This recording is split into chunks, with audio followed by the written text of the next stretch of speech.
Bilang bahagi ng pagdiriwang ng 31st Police Community Relation Month, matagumpay na isinagawa ng Ilocos Norte Police Provincial Office sa pakikipagtulungan ng San Nicolas Municipal Police Stations at Robinson, Ilocos ang programang Pulis Bulilit Little Cups Big Dreams. Suot ang kanilang munting uniforme ng pulis, buong pagmamalaking naranasan ng mga batang kalahok ang pakiramdam ng pagsusuot ng uniformeng sumisimbolo sa dangal, katapatan at paglilingkod sa bayan. Sa pamamagitan ng masasaya at makabuluhang aktibidad, nabigyan sila ng pagkakataong mas makilala ang mahalagang papel ng Philippine National Police sa pagpapanatili ng kapayapaan, kaayusan at kaligtasan ng komunidad. Tumanggap ang mga bata ng mga regalo at token mula sa Ilocos Norte Police Provincial Office at sa katuwang nitong partner at stakeholder.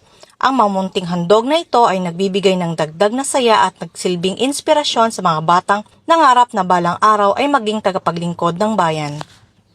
Mula dito sa Ilocos Region, ako ang iyong Police News Network Correspondent, Police Master Sergeant Carmela Danggecan, alagad ng batas, tagataguyod ng balitang pulis.